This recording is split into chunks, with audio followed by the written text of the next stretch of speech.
नमस्कार दोस्तों, आप सभी का स्वागत है मेरे चैनल कथा कहानियों की दुनिया में। मैं आकांक्षा भार्गव आज आप सभी के समक्ष लेकर आई हूँ शनिवार की व्रत कथा। शनिवार व्रत कथा सुनने से पहले अगर आपने अभी तक मेरे चैनल को सब्सक्राइब नहीं किया हो तो मेरे चैनल को ज़रूर से सब्सक्राइब कर दें। तो आइए चलिए सुनते हैं शनिवार की व्रत कथा। श्री शनिदेव की कथा सुनाने के निमित्त सर्वप्रथम गणेश वंदना कर सरस्वती की उपासना करके एवं गुरु वंदना करके शनिवार व्रत कथा को सुनाने का श्री गणेश करना चाहिए। शनिदेव मनवांछित कार्यों को सफल बनाने वाले हैं। जिन शनिदेव को 33 कोटि देवता ध्यानी ज्ञानी योगीश्वर मुनीश्वर ध्यान करते हैं, वह शनिदेव हमारे अपराध को क्षमा करते हुए अपनी शरण में लेकर हमें अपनी कृपा का प्रसाद प्रदान करें। शनि भगवान की उपासना करने वालों के सकल मनोरथ सफल होते हैं। अतः शनि की कथा श्रवण करें। एक समय की बात है कि सूर्य चंद्र आदि नवग्रह एक स्थान पर इकट्ठा हुए। उनमें आपस में परस्पर वार्तालाप तर्क वितर्क होते होते बात यहाँ तक आ पहुँची कि हम में से कौन सबसे श्रेष्ठ है। प्रत्येक ग्रह अपने आप को सर्वश्रेष्ठ एवं पूजनीय कहता था। काफ़ी वाद विवाद होने पर भी इस बात का निर्णय न हो सका कि कौन सर्वाधिक पूजनीय एवं श्रेष्ठ है। अंत में यह तय हुआ कि देवराज इंद्र के पास चलकर उनके समक्ष ही इस प्रश्न का समाधान किया जाए। इस प्रकार सभी ग्रह इंद्र के पास पहुँचे और अपनी समस्या उनके समक्ष रखते हुए इसका समाधान करने की प्रार्थना करने लगे। ग्रहों की बातें सुनकर इंद्र असमंजस में पड़ गए कि किसे वह श्रेष्ठ घोषित करे, किसकी श्रद्धा के पात्र बने और किसकी मान हानि कर उसके कोप का भाजन बने। अंत में वह इस बात का निर्णय करने में अपनी असमर्थता व्यक्त करते हुए बोले, मैं अल्प बुद्धि इस बात का समाधान करने में असमर्थ हूँ। मैं अपनी दृष्टि में सबको श्रेष्ठ समझता हूँ और सबका आदर सम्मान करता हूँ। इंद्र के 70 से नवग्रह संतुष्ट न हो सके और उनसे इस बात का निर्णय करने का हठपूर्वक आग्रह करने लगे। अंत में इंद्र ने इन्हें सुझाव देते हुए कहा, मृत्युलोक में विक्रमादित्य नाम के एक बहुत ही न्यायप्रिय राजा राज्य करते हैं। आप लोग उन्हीं के पास जाइए, वे अवश्य ही कोई न कोई उचित निर्णय देंगे। इंद्र से उचित निर्णय न प्राप्त कर नवग्रह ने असंतुष्ट हो मृत्युलोक में जाने का निर्णय कर लिया। इंद्र अपना गला आसानी से मुक्त होता जान अत्यंत प्रसन्न हो गए, क्योंकि उनके समक्ष एक भयंकर धर्म संकट उपस्थित हो गया था जिससे छुटकारा पाने का कोई मार्ग ही नहीं सूझ रहा था। उन्होंने बड़ी बुद्धिमत्ता से अपने ऊपर आए संकट को विक्रमादित्य पर टाल दिया था और चैन की सांस ली थी। उस समय राजा विक्रमादित्य को अपनी न्यायप्रियता एवं प्रजा पालन में समूची धरा पर धाक थी। उन्हीं के नाम के साथ साथ उज्जैन नगरी की भी धाक थी।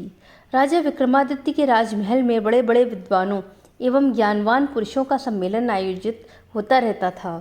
साथ ही राजा को की न्यायप्रियता का लोहा देवलोक भी मानता था। इंद्र के सुझाव पर स्वर्गलोक में निर्णय न हो पाने पर नवग्रह अपने अपने विमानों पर आरूढ़ हो पृथ्वीलोक आ पहुँचे। जब 9 ग्रह पृथ्वीलोक पर उतरकर उज्जैन पहुँचे, उस समय राजा विक्रमादित्य का दरबार ठसाठस भरा था। 9 ग्रहों को एक साथ आया देखकर राजा विक्रमादित्य सिंहासन छोड़कर उठ खड़े हुए और उन्हें साष्टांग प्रणाम कर आदरपूर्वक आसन ग्रहण करने का अनुरोध किया, किंतु उनमें से किसी ने भी आसन ग्रहण करने का अनुरोध स्वीकार नहीं किया। राजा विक्रमादित्य ने हतप्रभ होकर प्रश्नवाचक दृष्टि से उनकी ओर देखा तो उनमें से देवगुरु बृहस्पति आगे बढ़कर अपने आने का आशय प्रकट करते हुए गंभीर आवाज़ में बोले, राजन, हम आपका आतिथ्य तभी स्वीकार करेंगे जब आप यह निर्णय कर दें कि हम लोगों में कौन सर्वश्रेष्ठ है। राजा विक्रमादित्य इस आसन्न संकट से पल भर को तो घबरा गए, परंतु शीघ्र ही अपने को संयत करते हुए मन ही मन एक युक्ति सूझ ली। दरबार में छोटे छोटे आसनों की एक पंक्ति प्रवेश द्वार तक चली गई थी। राजा ने उन लोगों से कहा कि आप लोग यहाँ आसन ग्रहण करें और मैं सोचकर अभी इसका निर्णय किए देता हूँ।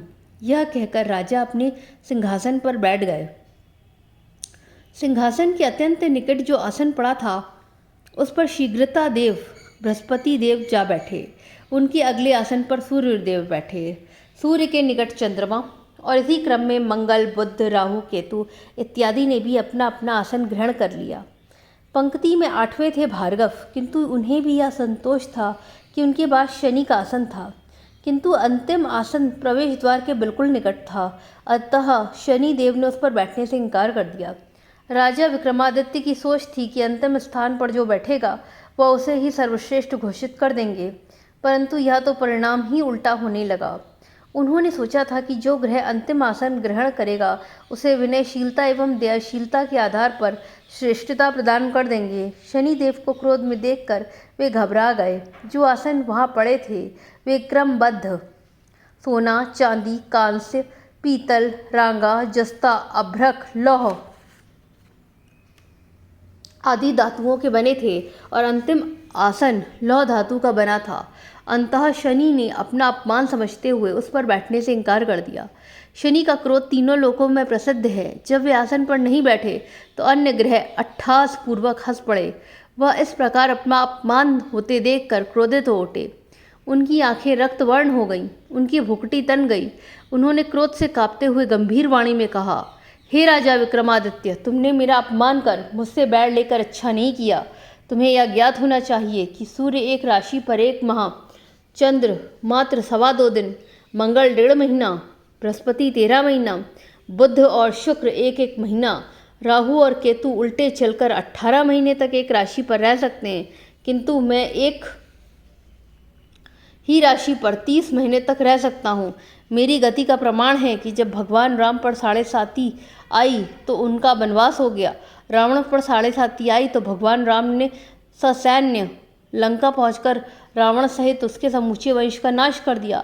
हे राजा विक्रमादित्य, तूने मेरे शौर्य एवं महत्ता को सबसे कम आंका है। अंततः तुम्हें मेरे अपमान के कारण मेरे कोप का भाजन बनना पड़ेगा। अब तू सावधान होकर मेरे अपमान का दुष्परिणाम देख। यह कहकर शनि देव महाराज अपने वाहन पर आरूढ़ हो अपने गृह स्थान को रवाना हो गए। शेष ग्रह भी विक्रमादित्य के निर्णय से असंतुष्ट होकर अपने अपने स्थान पर चले गए। इधर राजा का कुछ समय कुछ दिन यथावत चलता रहा, किंतु शीघ्र ही उन पर श्री शनि देव की दृष्टि फिरी और उन पर शनि की 7.5 का योग आ गया। उन्हीं दिनों उज्जैन नगर में घोड़े का व्यापारी घोड़े बेचने के लिए आया। वह व्यापारी कोई और नहीं, स्वयं शनि देव ही थे। सुंदर और उत्तम राशि के घोड़े देखकर राजा का मन लालच में भर गया। राजा ने घोड़ों को खरीदने का आदेश दिया। उन्हीं घोड़ों में से एक घोड़ा अत्यंत ऊंची कोटि का था। उसका नाम भंवर था। राजा उस घोड़े पर मोहित हो गए। वह व्यापारी से उस घोड़े पर चढ़कर परीक्षण करने की सहमति लेकर घोड़े पर जा बैठे। राजा के घोड़े पर बैठते ही वह घोड़ा त्वरित वेग से चल पड़ा। राजा पर तो शनि भगवान की माया का प्रभाव पड़ चुका था। अंततः वे यह न समझ सके कि यह घोड़ा कहाँ जा रहा है। इधर घोड़ा तीव्र गति से भागते हुए एक भयंकर बियावान जंगल में पहुंचकर उन्हें गिराकर भाग गया। राजा अकेले उस बियावान जंगल में भटकने लग गए। संध्या हो गई पर उन्हें जंगल से निकलने का मार्ग न मिल सका। इधर राजा सारे मारे भूख प्यास के परेशान थे। प्यास के कारण उनका गला सूखता जा रहा था। अंत में राजा सहायता की इच्छा कर जंगल में जोर जोर से मदद को पुकारने लगे। उसी समय जंगल की पगडंडी में से एक ग्वाला जा रहा था। वह राजा की आर्त पुकार को सुनकर वहाँ रुक गया। राजा उस ग्वाले के पास गए और उसे अपनी घोड़े से गिरने से लेकर जंगल में मार्ग भटकने तथा भूख प्यास से तड़पने की कथा कह सुनाई। ग्वाले ने राजा की व्यथा जानकर उन्हें निकट ही बहती हुई नदी में ले जाकर पानी पिला दिया। पानी पी लेने पर राजा ने स्वस्थ होकर ग्वाले का आभार प्रकट किया और अपने हाथ की अंगूठी उतार कर दे दी और उससे बोले, मैं उज्जैन का रहने वाला हूँ, मैं रास्ता भटक गया हूँ, अतः मुझे रास्ता दिखा दो। तब ग्वाला राजा को अपने गांव ले गया। वह एक मिष्ठान की दुकान पर राजा ने मिष्ठान खाकर जल पीकर अपनी क्षुधा शांत की और एक अंगूठी दुकानदार को भी दे दी। उन्होंने दुकानदार को भी बताया कि वह उज्जैन का रहने वाला है। वे सेठ को अपना परिचय नहीं बता सके क्योंकि वे उस समय अत्यधिक व्यथित थे। उस दिन राजा उसी दुकानदार सेठ से इधर उधर की बातें करते रहे। संयोग से उस दिन उस दुकानदार सेठ की बहुत अधिक बिक्री हुई थी और उसका अत्यधिक मुनाफा हुआ। दुकानदार ने सोचा कि यह तो बहुत ही भाग्यशाली पुरुष है, इसके आने से आज मुझे अत्यधिक मुनाफा हुआ है। अंततः संध्या हो जाने पर वह राजा से बोला, आज आप मेरे साथ ही घर चलकर भोजन ग्रहण करें। राजा उस सेठ दुकानदार की बात मान गया और उसके साथ ही घर गया। सेठ की पत्नी ने उनका बहुत आदर सत्कार किया और अतिथि के लिए विशेष रूप से भोजन तैयार किया। भोजन करते समय ही राजा के सामने एक अद्भुत बात हुई। जहाँ विक्रमादित्य भोजन कर रहे थे, वहीं सामने की दीवार पर लगी एक खूंटी पर सोने का 7 लड़ियों वाला हार टंगा था और वह खूंटी उस हार को निगल रही थी। इस आश्चर्ययुक्त घटना को देखकर राजा समझ गए कि अब श्री शनि भगवान का प्रभाव पूर्ण रूपेण शुरू हो गया है। अब उनका भाग्य शनि देव के प्रकोप के आगे लाचार हो गया है और उन्होंने अपने को आने वाली कठिनाइयों के लिए तैयार कर लिया। इधर दूसरे दिन सेठ का हार न मिलने पर उसकी चोरी का अभियोग राजा पर लगा। राजा ने हार के विषय में अपनी अनभिज्ञता जाहिर की। तब यह बात वहाँ के राजा के पास पहुँची। वहाँ के राजा ने इनसे पूछा, तुम वहाँ अकेले ही थे, दूसरा कोई और नहीं था, अतः हार कहाँ है, सच सच बताओ। राजा विक्रमादित्य ने हार के विषय में पूर्ण अनभिज्ञता जाहिर की। जब हार का कोई निर्णय नहीं हुआ तो वहाँ के राजा ने निर्णय लिया कि अगर यह हार का पता नहीं बतलाता तो उसके हाथ पैर काटकर इसे अपंग कर दिया जाए। राजाज्ञा का तत्काल पालन किया गया और राजा विक्रमादित्य के हाथ पैर काट लिए गए। अब राजा अपंग, बेबस एवं लाचार हो गए। राजा की अपंगता एवं बेबसी पर दयाद्र होकर वहाँ का एक तेली राजा को अपने घर ले गया। तेली ने उन्हें अपने तेल पेरने के कोल्हू पर बिठा दिया। अपंग होने के कारण वह कर ही क्या सकते थे।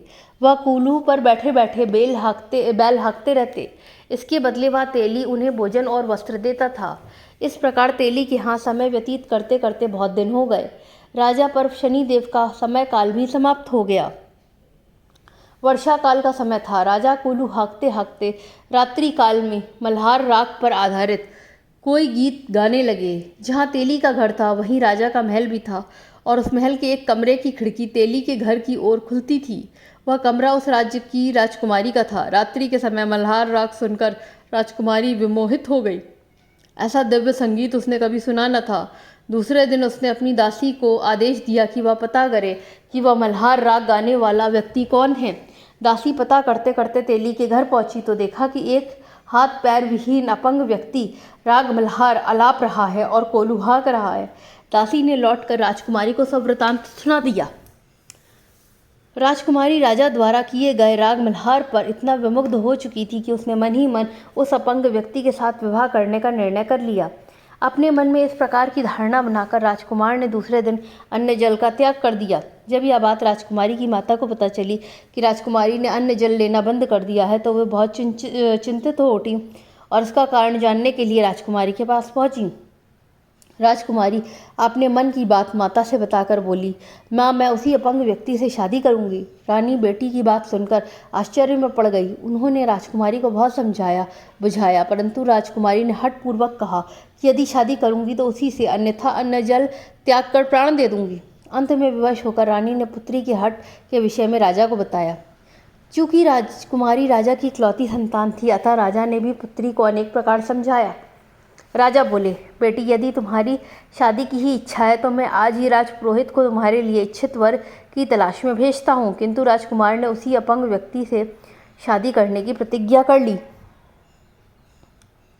यह सुनकर राजा ने क्रोधित होकर कहा, यदि तुम्हारे भाग्य में अपंग पति ही लिखा है तो मैं क्या कर सकता हूँ। जैसी तुम्हारी इच्छा वैसा ही करो। यह कहकर राजा ने तेली को बुलाया और कहा, मैं तुम्हारे घर जो अपंग कोल्हू हाँकने वाला व्यक्ति है उसी से हमारी पुत्री शादी करना चाहती है। यह सुन तेली आश्चर्यचकित होकर भयभीत स्वर में बोला, महाराज, यह कैसे हो सकता है? कहाँ राजकुमारी और कहाँ मैं एक नीच तेली। राजा ने कहा, भाग्य के लिखे को कोई नहीं मिटा सकता। तुम जाकर अपने घर विवाह की तैयारी करो। तेली अपने घर आकर विवाह की तैयारी करने लगा। राजा ने भी विवाह की सारी तैयारी कर राजकुमारी का विवाह तेली के घर दास बने राजा विक्रमादित्य से कर दिया। रात को जब अपंग हुए राजा विक्रमादित्य महल में राजकुमारी के साथ सोए तो आधी रात के समय शनि देव ने विक्रमादित्य को सपने में दर्शन दिए और कहा, राजा विक्रमादित्य, तुमने मुझे छोटा बताकर कितने कष्ट भोगे। महाराज ने शनि भगवान की बहुत अनुनय विनय कर उनसे क्षमा मांगी। शनिदेव राजा पर प्रसन्न हो गए और उनके ऊपर से अपनी कुपित दृष्टि हटा ली। उन्होंने उनके हाथ पांव पुनः दे दिए। राजा शनिदेव से विनती करते हुए बोले, हे शनिदेव, मेरी आपसे यही विनती है कि आपने जैसा दुख मुझे दिया है वैसा किसी और को ना देना। शनिदेव ने कहा, हे राजन, मुझे तुम्हारी यह प्रार्थना स्वीकार है। जो व्यक्ति हमारी कथा श्रद्धा भक्तिपूर्वक सुनेगा, हमारा व्रत रखेगा, उसे हमारी गृह दशा में किसी प्रकार का कष्ट नहीं होगा। जो निरंतर हमारा ध्यान करेगा, चींटियों को आटा डालेगा, काले वस्त्र धारण कर प्रत्येक शनिवार को पीपल में जलदान करेगा, उसे कभी कोई कष्ट नहीं होगा और उसके सकल मनोरथ पूर्ण होंगे। इसी प्रकार आश्वस्त करके श्री शनिदेव अपने धाम को चले गए। रात्रि में जब राजकुमारी की आंखें खुली तो वह अपंग के हाथ पांव सही सलामत देखकर आश्चर्य में पड़ गई। उसको इस प्रकार विस्मित देखकर राजा विक्रमादित्य ने अपने ऊपर बीती सारी घटना बतलाई तथा यह भी बताया कि वे उज्जैन के महाराज राजा विक्रमादित्य हैं। यह सुनकर राजकुमारी के हर्ष का पारावार नहीं रहा।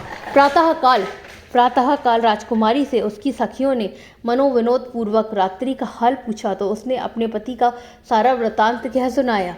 यह हाल सुनकर जब वह बहुत प्रसन्न हुई और सबने ईश्वर को धन्यवाद प्रकट किया। पूरे महल में हर्ष का वातावरण व्याप्त हो गया। राजा और रानी भी बहुत प्रसन्न हुए।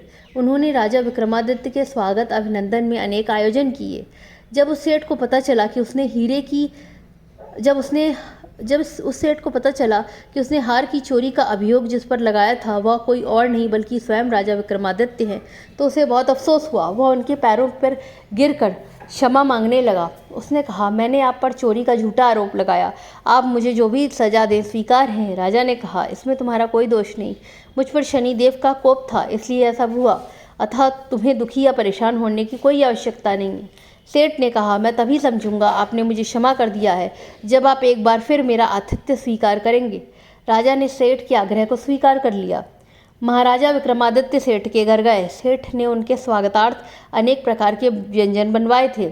जिस समय राजा उसी स्थान पर बैठकर भोजन कर रहे थे तो देखा कि वही खूंटी आज हार को उगल रही थी। यह दृश्य देखकर सभी लोग आश्चर्य में पड़ गए। जब भोजन समाप्त हुआ तो सेठ ने राजा को बहुत सी स्वर्ण मोहरों के साथ अपनी कन्या का हाथ राजा को पकड़ाते हुए अनुरोध किया कि महाराज हमारी यह तुच्छ भेंट स्वीकार करें। राजा विक्रमादित्य ने उसकी भेंट स्वीकार कर ली तथा तब सेठ ने अपनी कन्या का विवाह राजा के साथ कर दिया और बहुत सा दान दहेज देकर दिया।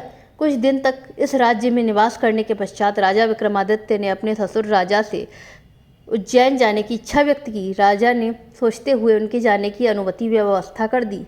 इस प्रकार कुछ दिन राजा विक्रमादित्य ने अपनी दोनों पत्नियां राजकुमारी एवं सेठ कन्या को विदा कर दोनों ससुराल में से अनेक दास दासियां, रथ, पालकियां आदि दहेज लेकर उज्जैन के लिए प्रस्थान किया। जब वे अपनी राजधानी के निकट पहुंचे और राजा विक्रमादित्य के वापस आने का समाचार राजमहल एवं रनिवास तक पहुंचा तो पूरे राजमहल में हर्ष का वातावरण छा गया। उज्जैन की समस्त प्रजा ने राजा एवं नव परिणता रानियों को आदरपूर्वक राजमहल में पहुंचाया। राजा प्रसन्न पूर्वक अपने राजमहल में पधारे। सारे नगर में उत्सव मनाया गया। रात्रि में दीप मालिका उत्सव मनाया गया। दूसरे दिन ही राजा ने दरबार में बैठकर यह घोषणा करवाई कि श्री शनि देवता ही सभी ग्रहों में सर्वोपरि हैं। इस प्रकार राजा विक्रमादित्य के संपूर्ण राज्य में श्री शनि पूजन और कथा श्रवण होने लगा। राजा प्रजा में सर्वत्र सुख, आरोग्य एवं शांति छा गई। इस प्रकार जो कोई भी भगवान शनिदेव की कथा पढ़ता या सुनता है, शनिदेव की कृपा से उसके सारे दुख दूर हो जाते हैं। इस तरह के व्रत के दिन भगवान शनिदेव की कथा अवश्य सुननी चाहिए। ओम शांति, ओम शांति, ओम शांति।